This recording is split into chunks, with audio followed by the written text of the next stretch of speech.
Hello and welcome guys, and welcome to this short video. And yes, in this video we are going to discuss all the amendments, or at least the important amendments which have come by in the direct taxation, which will be applicable for July 23 and December 23 attempt students. And yes guys, these amendments have been brought in by the Finance Act 2022.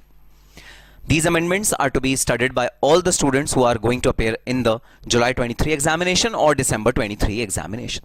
So let's start with the amendments. And yes, as we are aware that from the amendments, at least one or two questions are bound to come. The examiners are enticed or endured to cover the amendments in the examination. So yes, July 23 attempt, you should do these amendments well, and you may expect at least one question from these amendments in the July 23 or at least December 23 attempt.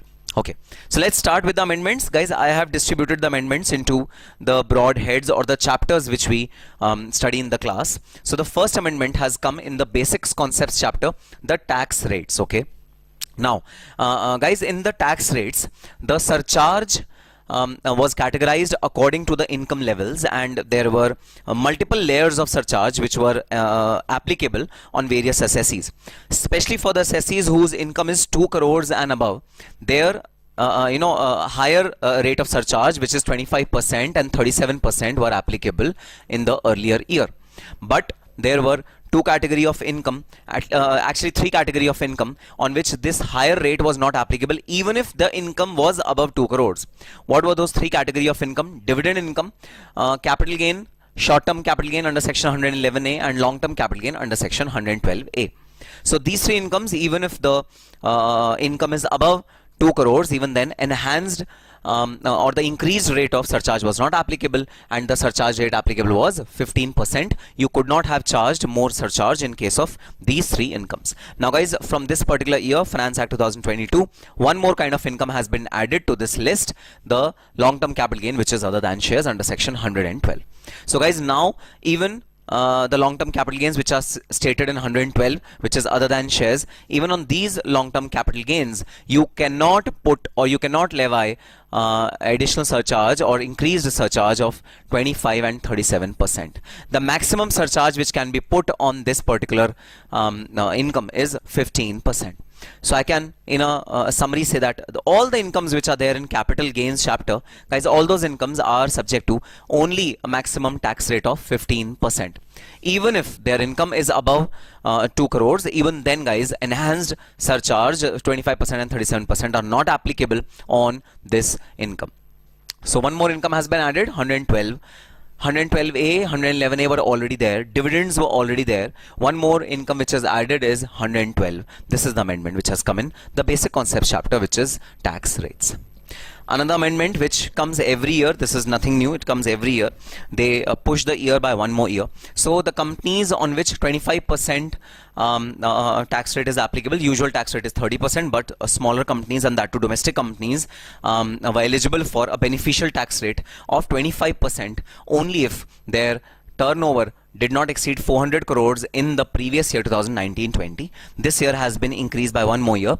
Now the previous year 2021 will be considered for seeing this threshold. So if your gross turnover does not exceed rupees 4 crore in the previous year 2021, then guys, tax rate of 25% is applicable on this particular domestic company. So this is an important amendment from exam standpoint, because in the examination generally you are given multiple years turnover just to confuse you. Examiner will give multiple years turnover just to confuse you. You have to take care that for the current financial year, which is 22-23, the turnover to be seen is for financial year 2021. If that turnover is more than 400 crores, only then the tax rate of 25% will be applicable on that particular domestic company. This is the second amendment which has come in this chapter, basic concepts. Then PGBP, one very important amendment has come in PGBP chapter, guys, and yes, this amendment is derived from section 43B. So what is section 43B? In certain cases, the deduction is allowable for the expenditure only on payment basis. This is section 43B. So there's a list of expenses, or to say, payment of taxes, or some cess or bonus of the employees, interest which is payable to banking corporations. All these expenses, if you want a deduction for these expenses, then you have to actually pay these expenses during the year, if you only pay these expenses, only then deduction will be allowed. Deduction will not be allowed on an accrual concept basis. One of those elements is interest. If you are paying interest to any banking corporation, you have taken loan from bank or any financial institution, and you are paying interest to the banking institution, then guys, if you want deduction in your, because it's a business expenditure, of course you deserve a deduction. If you want a deduction, then you have to actually pay that amount to the bank to get the deduction.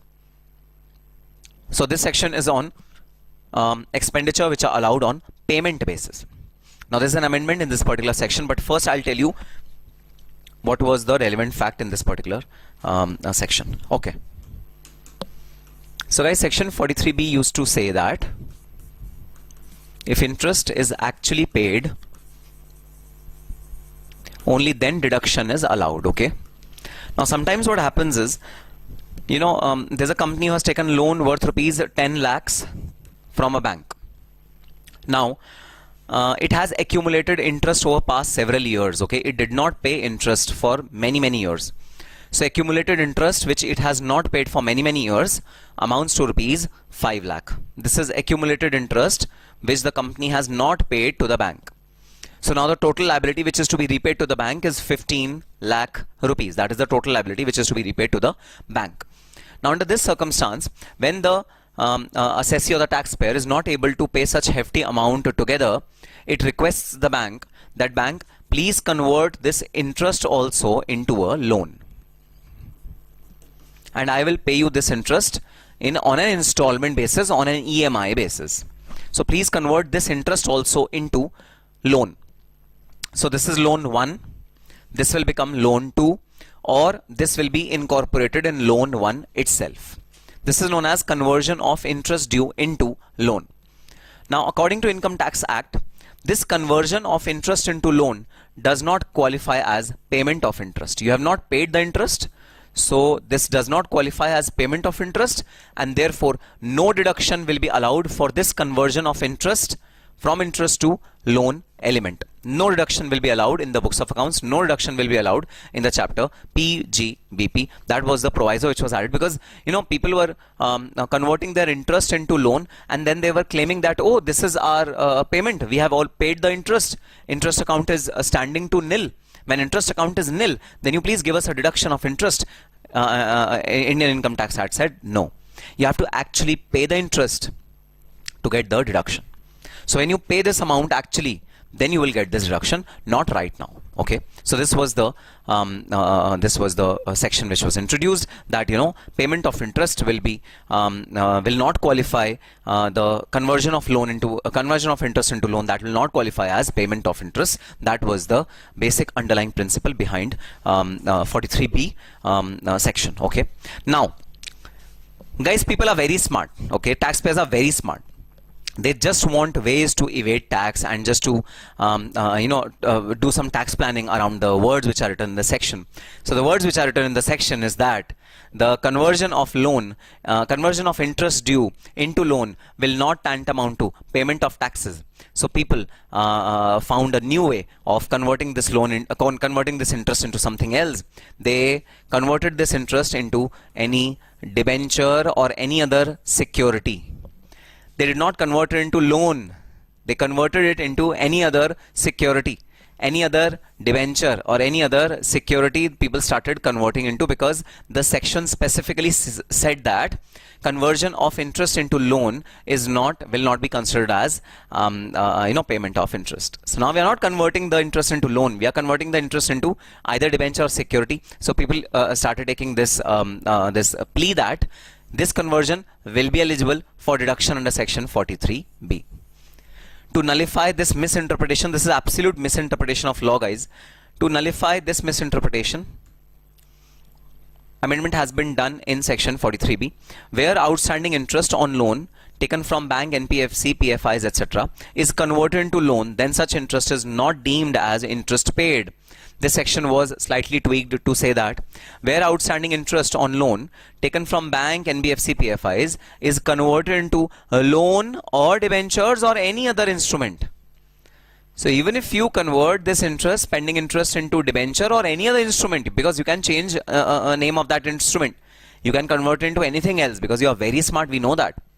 So we have inserted a open-ended expression, any other instrument. If you convert this interest into any other instrument, then such interest is not deemed as interest paid. So now only when you pay the interest to the bank, only then the deduction will be eligible. You will not be eligible for deduction only by converting this interest into loan. This is the amendment which has been done by Finance Act 2022. Okay, sir, got it? Next amendment is in the capital gain, guys. CII has changed, and it's a very normal change. 331 is the latest CII, so that is an easy one. Okay. Now a very major amendment done by Finance Act 22 in the exceptions to gift tax. So 56.2.10, there are certain exceptions which are given in the gift tax. Certain gifts which are given are not considered as gifts, and they will not be taxable as a gift tax under the income from other sources head. So what are those gifts? Guys, in that list of gifts, there are certain additional things which have been added in the current year, and those additional things we need to learn. Okay, so exceptions to gift tax, I mean these gifts will not be exigible to 56.2.10 taxability. That is the expression. Okay, there are many such gift tax which are there. We have done in the class, guys. Out of those many exceptions, we have added few more exceptions to this list. So exceptions to gift tax under section 56.2.10. So gift tax shall not apply to the following gifts. So the following gifts are not eligible for gift tax. Now this section is purposely introduced to facilitate or to benefit certain people who helped other people during COVID time. So guys, during COVID-19 time, the messages used to flow on WhatsApp group. Someone is critical, someone needs oxygen, someone needs food, please supply food to that person. Someone is not well, please supply medical facilities to that person. Some people used to send money to people who are suffering during COVID-19 time. So people had helped each other a lot. So if my neighbor is suffering, I would give him some money so that he can survive. He has no source of income, and during COVID all the sources of income were actually snapped off. So if I supplied someone some money during the COVID time, or if I gifted some money to a random person, a third person during COVID time. Of course, if you gift someone to a random person, it is covered under the gift tax, and it is covered under 56.2.10. If I gift someone to a non-relative, okay, for relatives there is an exception. Okay, I gift some money to a non-relative, then of course it gets covered under the section of gift tax, which is 56.2.10. But to nullify this effect, to give genuine relief to people who genuinely helped each other during COVID time, exceptions have been increased. So if you have received gifts by an individual from any person in respect of any expenditure actually incurred by him on his medical treatment or treatment of any member of his family for any illness related to COVID. So if Mr. A and Mr. B, they are unrelated person, okay, Mr. A supplied some money to Mr. B, and what was the purpose of this money? The purpose of this money was medical treatment of Mr. B or family of Mr. B. Okay, the purpose is only medical treatment of Mr. B or family of Mr. B. So if Mr. A has given some money to Mr. B, say Mr. A has given 1 lakh rupees to Mr. B. Okay, what is the purpose of this 1 lakh rupees? The purpose is medical treatment of Mr. B or his family. Medical treatment of Mr. B or his family, that is the purpose of this 1 lakh rupees which has been transferred by Mr. A to Mr. B. If the purpose is medical treatment and the transfer of money happens from Mr. A to Mr. B, maybe it's 1 lakh rupees, 2 lakh rupees or whatever, then gift tax is not applicable, because it's a gift in hands of Mr. B. Mr. B is receiving the gift, right, from an unrelated person. So ideally it should have come under the ambit of 56.2.10, but in this case it will not be covered under the ambit of 56.2.10. Why? Because this was the COVID time and this medical treatment was pertaining to COVID-19 illness. Please note, treatment for any other illness is not eligible in this particular section. Also, please note, reimbursement of money or giving of money for any other purpose apart from medical treatment, giving money for food, giving money for clothes, shelter, is not eligible for this particular exception. It is not applicable. Okay, exception is strictly for only medical treatment, and that too related to illness related to COVID-19. That is the section all about. Okay, either it is given to the recipient, which is Mr. B, or it is given to the family of the recipient. Both the medical treatments are permissible as exceptions. So in this case, Mr. B is not required to pay gift tax to Government of India, which is under 56(2)(10). Okay, so gift tax shall not apply on gifts received by an individual. Only individual should be the recipient. The recipient should be the individual. Recipient cannot be a company. Recipient cannot be an HUF. Recipient cannot be a partnership firm. Any other form of nature of person is not eligible for this particular exception. Now guys, the examiner can trick you over here. Examiner can trick you over here.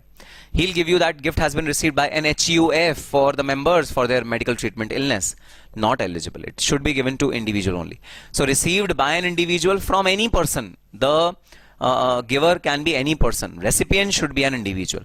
In respect of any expenditure actually incurred, so expenditure should have been actually incurred by Mr. B, and Mr. B should be able to prove that expenditure was incurred by way of, say, invoices of the medicines or invoices of the hospitals. He should be able to prove on his medical treatment or treatment of any member of his family for any illness related to COVID-19.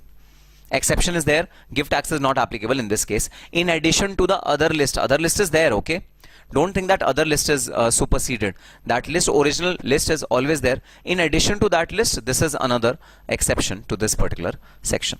Then gift tax shall not be applicable on gift received by a member of the family of a deceased person. So if a person dies due to COVID, and some other person gives some charity money to the family of that deceased person, then that also is covered under this exception. But there are certain conditions to be fulfilled. Let's see the conditions.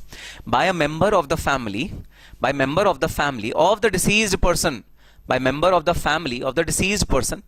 A, from the employer of the deceased person. Employer might give money to the employee's family. So employer might, out of courtesy, out of generosity, say that, wife and children of my employee are now abundant. I need to give some money to the family. So employer is giving money to the family. Okay, there is no limit for this particular gift. Any amount of gift can be given, 1 crore, 2 crore, any amount of gift can be given from the employer to the family of the deceased person. So there is no limit over here.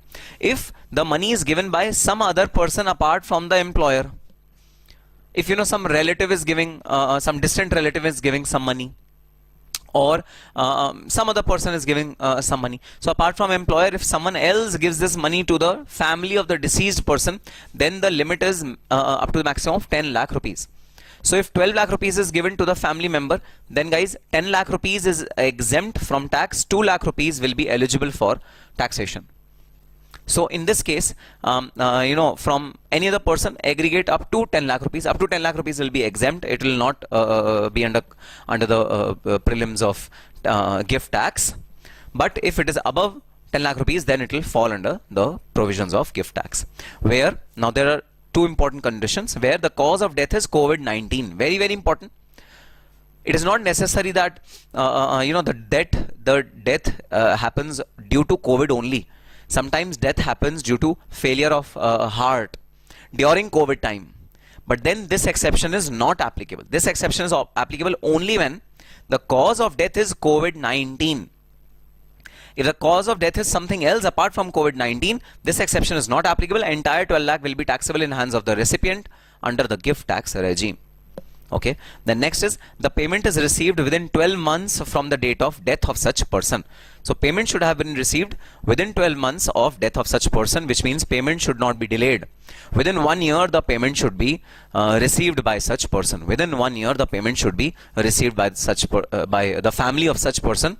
The person who has died, within 1 year, the family should receive the payment. If the payment is being received after 1 year, then it is not eligible for this particular exception. Then the charge of gift tax will happen if the payment is received after 1 year of death of the person. So two important conditions. One is the timeline, second is the cause of death. These are to be fulfilled, only then exception is applicable. Gift tax is not applicable under these situations. Okay, then guys, the definition of family is given in the section itself. What does family mean? Family here means spouse and children of the individual, and parents, brothers, sisters of the individual who are wholly or mainly dependent on him. So if dependent family members are getting compensation, then it's exempt. But if independent family members are getting compensation, then it is not exempt. And spouse, children, whether they are independent or dependent, they will get the exemption. They will not be under the obligation of dependence. Okay, sir, got it. Now guys, one amendment in the TDS section, tax deducted as at source, section 195IA. So section 195IA says that TDS is not applicable where the consideration for the transfer of an immovable property is less than rupees 50 lakhs. So as in this section, the section pertains to a case where immovable property is transferred, and in case of immovable property, TDS sections are applied. Okay, but there's an exception that if immovable property the consideration is less than 50 lakh rupees, then the TDS will not be applicable. Now you remember the capital gain section, we compare the value of consideration with the stamp duty value. Sometimes you are selling the property at a very, very low rate. We compare it with stamp duty value. We compare the 110% extent of liberties given in the section. So we compare the stamp duty value and the full value of consideration. And if the stamp duty value is higher, then we take the consideration as stamp duty value.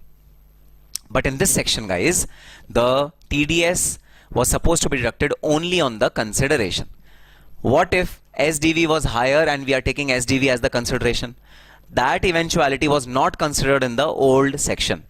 In the old section, only and only consideration was given as the deciding criteria. So if your consideration is less than 50 lakhs, then you were not supposed to deduct this TDS. But what if the stamp duty value was above 50 lakhs? Then there's no no need to deduct the tax even in that case, because the section says consideration should be less than 50 lakhs. So if my consideration is less than 50 lakhs, I'm not eligible to deduct the tax. If my stamp duty value is above 50 lakhs, I'm not required to deduct the tax. This led to a loophole in this particular section, which is curbed by the Finance Act 2022. What is the new section? How does the new section read? TDS is not applicable where the consideration for transfer of an immovable property and stamp duty value of the property is less than 50 lakh rupees. So both the things should be less than 50 lakh rupees if you want an exemption from this section. Both the things should be less than 50 lakh rupees. Number one, the immovable property consideration should be less than 50 lakh rupees, and the stamp duty value should also be less than 50 lakh rupees. Even if one of them is above 50 lakh rupees, you are eligible to deduct TDS on this transaction. A very, very thought through and a very, very critical guys amendment which has taken place over here, because capital gain sections are directly linked with this TDS deduction section. So a correlation has been established between the capital gain sections and the TDS sections. So now both the things, your consideration as well as your stamp duty value should be less than 50 lakh. Only then, when both the things are less than 50 lakh, only then the TDS is exempt. If even one of the things is above 50 lakhs, if even one of the things is above 50 lakhs, then you have to deduct the taxes, guys. You have to deduct the TDS. That is the amendment which has come by section 194IA. And last amendment which has come in the provisions of return of income. So there's a list where there's a mandatory filing of return of income, 7th proviso to section 139. It gives us the situations where even if your taxable income is less than the demarcated income, even then returns are required to be filed. Over there, certain expenditures are there. If you make certain expenditures above certain amounts, or deposit some cash in the bank beyond a particular limit, then you mandatorily have to furnish your return of income, even if your taxable income is less than the prescribed limit. Okay, so this was the section 139, mandatory furnishing of return. In these cases, there was a list which was given. In these cases, the a return of income was mandatorily required to be filed. Okay, now there's an addition to this list under the Finance Act 2022, and Finance Act 2022 has inserted these 4 bullets in the mandatory requirement of filing the return. Okay, now if these 4 points are satisfied, then you have to mandatorily file your return of income. Mandatorily, there is no option given to you. Case number 1, when your turnover, when your sales in case of business, when your sales in case of business exceeds 60 lakh rupees during previous year, you have to file your return of income. Guys, do remember, earlier the limit was on taxable income, profit, but now the limit has been changed, the consideration has been changed, and now the criteria is sales. Even if you are into losses and you don't have any profits, or even if you have minimal profits but your sales is above 60 lakh rupees, you have to file your return of income. Earlier the limit was only on the taxable income. If your taxable income is above the threshold limit, only then return of income was required to be filed. But now this limit has been expanded to the gross receipts and sales turnover as well. Now your sales turnover is above 60 lakh rupees, you have to file the return of income. From profit, the focus has been shifted on sales or turnover. That is the shift which has happened in this particular section. Next is total gross receipts in case of profession. Okay, like in business there is sales or turnover. Okay, in business it's 60 lakh rupees. In profession it is 10 lakh rupees. So if you become a CMA, okay, obviously you will become a CMA. There's no ifs and buts about it. When you become a CMA and your practice, you set up your practice, and your practice gross receipts is above 10 lakh rupees during the previous year, guys, you have to mandatorily file your return of income. Even if you are into losses but your gross receipts is above 10 lakh rupees, you have to file your return of income. Even if you have minimal profits, or even if you are in losses, doesn't matter, guys, you have to file your return of income. Next, aggregate of TDS or TCS during the previous year is rupees 25,000 or more. In case of senior citizens, 50,000 rupees. So guys, if the TDS which has been deducted in your case by anyone else, if the TDS which has been deducted in your case by anyone else is above 25,000 rupees, then guys, you have to mandatorily file your return of income. If your TDS has been deducted, it is an indication that you have taxable income. No, you have income, whether taxable or not, we need to compute, but you have income. Okay. So government wants to scrutinize, whether your claim that your income is taxable income is nil or very minimal is true or not. So it is asking you to file the return of income. You please file the return of income. So if the TDS which has been deducted in your case, or TCS which has been collected in your case, is 25,000 or more, or in case of senior citizen it is 50,000 or more, then guys, you have to mandatorily file your return of income. Next, deposit in one or more savings bank account of the person in aggregate is 50 lakh or more during the previous year. So if you have deposited a sum of more than 50 lakhs in a particular year in your savings bank account, then you will be bound to file your return of income. Guys, there's an existing limit of for the deposits which are made in current accounts. Okay, now limit has also been provided for savings account, 50 lakh rupees. Guys, now let me tell you the idea behind this mandatory furnishing of return. Okay, it is not that we are saying that you are cheating, you are misstating your income. We are not saying that. It is just that if you think that your income is below the taxable limit and that's why you're not filing your return of income, it's perfectly fine. But at least give an opportunity to the government of India to check your claim. Give an opportunity to the government of India to check your claim. Because by not filing return of income, you are not giving an opportunity to the government of India to check whether your profits have been stated truly or not. So this is just an endeavor. This is just a trial to make sure that you are disclosing your profits rightly, correctly, and it is just to ask you to file your return of income. The government wants to check your return of income, because if you don't file your return of income, government doesn't have an opportunity to check what is written in your return of income. So the idea behind this section is to give an opportunity to the government of India, income tax department, to check our claim that our income is super low, that we are not supposed to file the return of income. Okay, so that is the idea behind introducing 4 more layers of conditions whereby your mandatory return of income must be filed, and if you do not file a return of income in this case, then you are eligible for penalties, interest, and whatever follows after that. So yes, guys, these were very small, few very important changes in the Finance Act 2022, which are important from your exam standpoint. I have particularly focused on now the important amendments, because there are many unimportant trivial amendments also, which might not be that relevant from an exam standpoint. So I particularly focused on the key amendments which has been brought by Finance Act 2022. And yes, you can go on to your book and make the amendments using a pen or pencil over there itself. Okay, you need not take a printout of this page, but you just go on that particular page where in your book this section is there, and you just amend it over here, and that will suffice, because they're not much. Okay, so yes, that's all for the amendment, guys. July 23 attempt is round the corner. You need to pull up your socks. Quick time check, few months to go for your attempt. So all the best for your examination, guys. Please prepare well, because now time is very less. And yes, amendments are one thing which every examiner or every question paper setter would be lured to give in the examination. So do these amendments very well for the July 23 and December 23 attempt.